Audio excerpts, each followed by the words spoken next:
The Legacy Superhero Season 3, Episode 7, Into the Heart of Danger. I smashed through the window, sending glass shards flying everywhere, and rocketed toward Mom, who was falling almost faster than I could fly. With a burst of speed, I caught Mom in both of my arms when she was about halfway between the ceiling and the floor. She looked at me with a mixture of shock and confusion in her eyes, like she didn't understand what was going on. I just smiled back at her to show her that she was safe, and that she could trust that she was safe with me. Landing on the floor, I ripped the gag out of Mom's mouth and said, "Mom, are you okay?" "Mom," Mom repeated, staring at me with a dumbfounded expression. "You're not my son, right?" Before I could answer that, Dad rushed up to us and threw both of his large arms around Mom. "Mary, I'm so glad you're okay. When Holes threw you into that hole, I thought you were a goner for sure." "Oh, thanks, Walt," said Mom in a strained voice. "Can you please let me go? You're squeezing the air out of me." Dad loosened his tight hold on Mom, but he didn't take his arms off her. No doubt he wanted to keep her safely where she was, a feeling I agreed with, given everything that had happened to her. "I'm just relieved that you're all right. That bastard Holes nearly killed you. I knew he would try something like that, but I just wasn't fast enough to stop him before he did." "It's all right, Walt," said Mom. She hugged Dad back. "You came to my rescue. That's all that really matters to me, regardless of whether you were able to save me yourself or not." Dad smiled and then nodded at me once. "I couldn't have done it without our son here. If he hadn't saved you, then we wouldn't even be having this conversation at all." Mom let go of Dad and looked at me, surprise glimmering in her eyes. "Our son? Do you mean that Trickshot is Jack?" I nodded. "Yeah. Sorry for not telling you that sooner, Mom, but I promise I'll explain everything later, when we get back to the house." Mom opened her mouth, no doubt to voice her opinion on the subject, but then I heard a cardboard box hit the floor and looked over my shoulder. Holes still stood where he had been standing moments ago, the only difference being that the empty box was on the floor at his feet again. Only this time, it was open, revealing that it was completely empty, save for some old newspaper packaging. And, while Hole's lack of a face made it hard to read his emotions, his body language made it clear that he was far from happy. "Very clever," said Holes, a twinge of insanity in his voice. "I see what you did there. You never intended to give me the Trickshot watch at all. No, you and your father set a trap to save your mother and maybe even take me down in the process. I will admit that I didn't see that coming, and that you're much cleverer than I thought, even cleverer than the original Trickshot.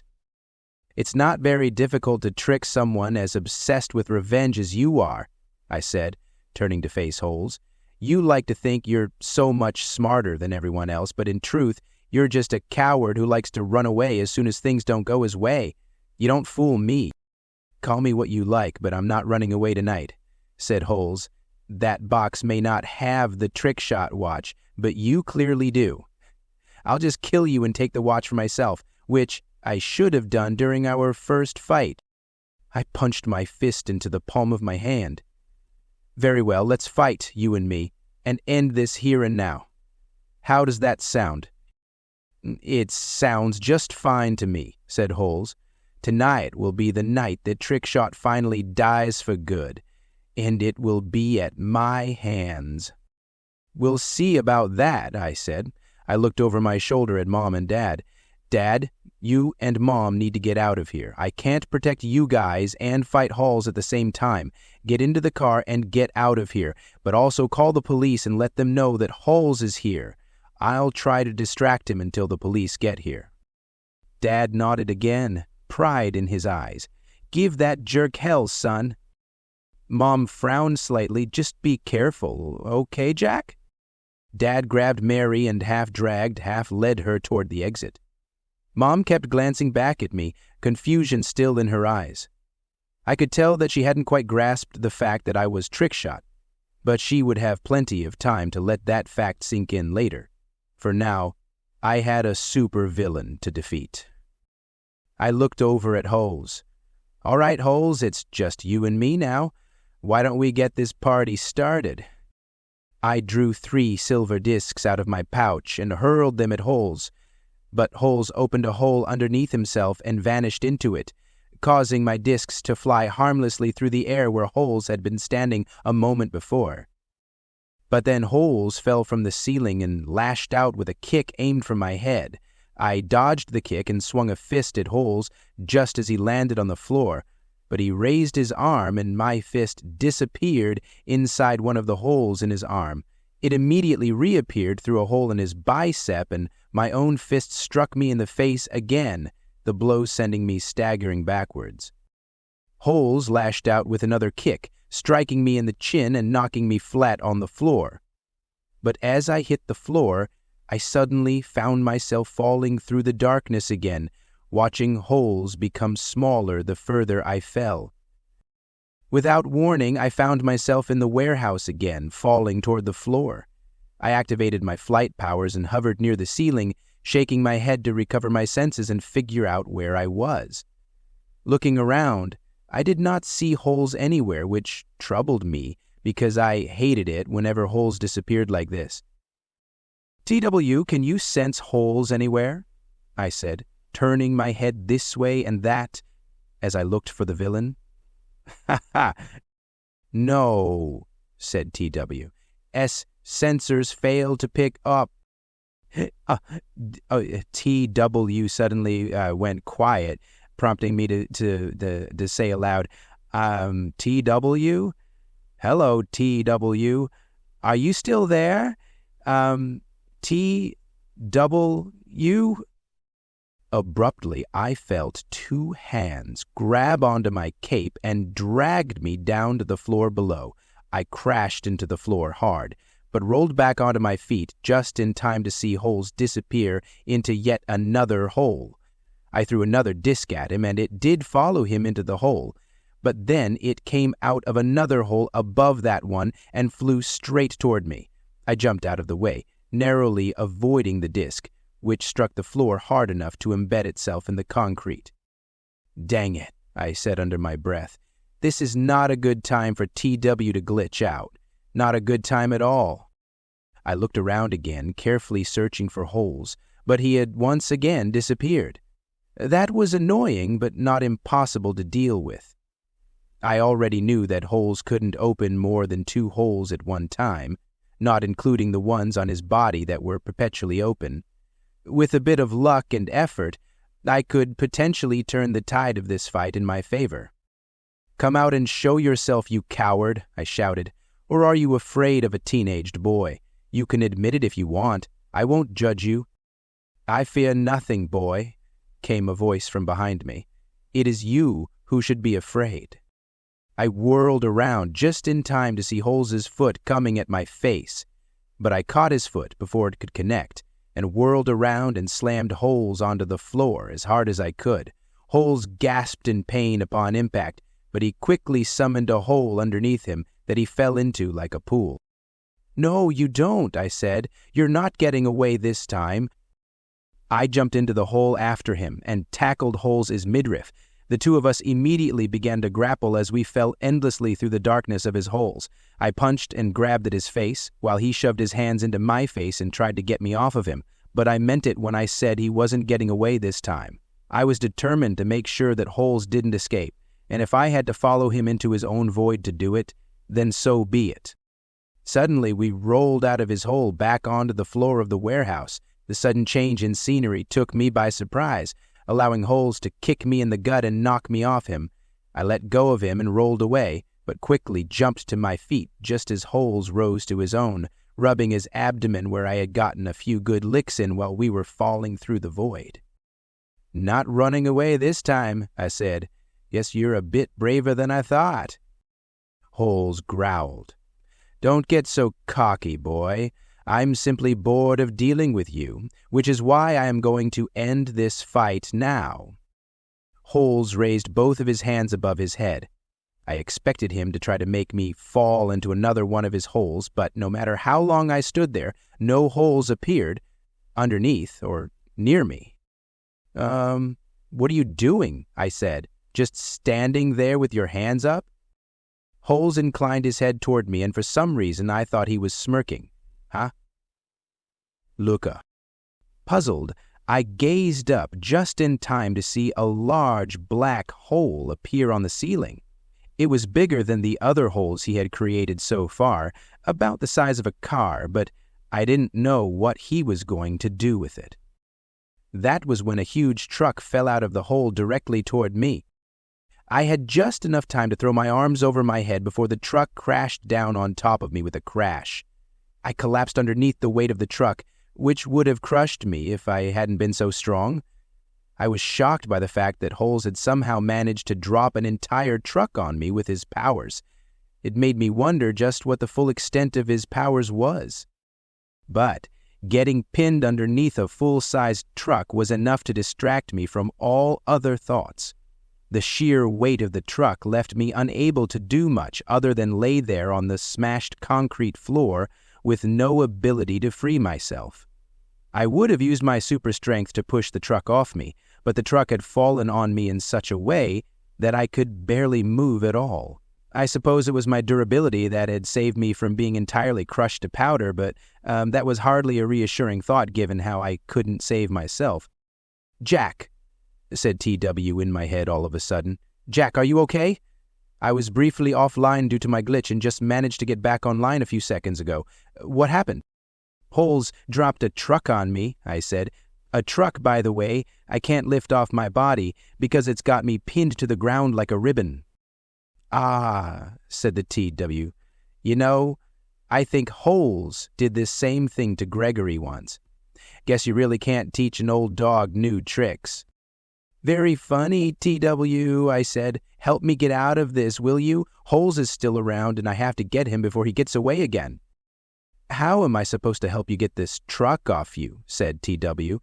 "I'm just an AI program. I can't directly interact with the physical world, even though I wish I could." I growled in annoyance. "Guess I have to do everything myself then." I managed to put both of my hands on the floor underneath me, and, my super strength flowing through me, began pushing myself up. It was hard work. Although my super strength made me stronger than even the world's strongest bodybuilders, this truck was still one of the heavier things I'd ever had to lift. It didn't help that I was mostly using my back to push. Otherwise, it would have been a lot easier to push it off me. Nonetheless, I could feel myself making progress, despite how heavy the truck was. Inch by inch, I pushed myself up further and further until, with a roar of triumph, I threw the truck off my back. It crashed against the floor behind me loudly, but I didn't care about that. I rose to my feet, wincing at my aching back and hands, and looked around for Holes. But he seemed to have disappeared yet again, which was frustrating to say the least. I realized that dropping the truck on me had likely been a distraction so Holes could get away again. "Hey, Holes!" I shouted. "I survived. Did you see that? I survived. Dropping a truck on me was a neat move, I'll admit, but you seem to forget who you're dealing with here." "On the contrary," said Hool's voice from the shadows all around me, "I know exactly who I am dealing with here, given how I've fought your grandfather many times in the past." Holes suddenly appeared nearby, and Holes stepped out of it. Unlike me, he didn't look like he was struggling at all, though I guess it must have helped that he didn't have a huge truck dropped on him out of nowhere like I did. "And you didn't run away after all," I said, rolling my shoulders and wincing slightly at the pain. "Good for you. Want a cookie?" "I want nothing from you except the watch," said Holes as he pointed at me. "Oh, and your death, too, of course." "You're not going to get either," I said. "The only thing you're going to get is a prison cell, probably in maximum security prison once this is all over. It's what you deserve." "Keep telling yourself that," said Holes. Perhaps you will prove superior to your grandfather and will defeat me once and for all. Personally, I doubt it. You are significantly weaker than he is, younger and greener, with all of the inexperience that implies. Taking you down will be child's play. You haven't beaten me yet, I said, but you can keep talking like the big bad supervillain you are. Maybe I'll come down with a case of the stupid and end up running away. I don't want you to run trick shot, said Holes. I want you to die. Holes spread his hands. As he did so, 2 holes appeared on either side of my body. Before I could react, the holes suddenly start sucking me toward them with equal force. It kind of felt like the time I accidentally put the vacuum cleaner hose on my nose when I was 6, but this was much worse. I slammed my feet into the floor in an attempt to keep myself from being sucked into the portals, but I could tell that it wouldn't last forever, and that soon I would either be torn apart by the suction force of the portals or end up getting sucked into one or the other and who knows where. Surprised? Said Holes. You shouldn't be. I don't just make portals that you can hop into. I can also make portals with enough power to suck in anything in their general vicinity. I won't tell you where these portals will take you, but I can tell you it won't be anywhere you like. I would have had a snappy comeback to that, but these sucking portals made it impossible for me to talk. As a matter of fact, I couldn't breathe at all. The suction portals were not merely trying to suck me in, but they were also sucking the air out of the area around me. I didn't have much time before I ran out of air, and once I did, I would be toast. But there was nothing I could do to save myself. If I tried to fly, I would definitely get sucked into the portals, but sooner or later, I would run out of air and die that way. And I couldn't throw my discs at Holes either, because they would probably just end up getting sucked into the portals as well.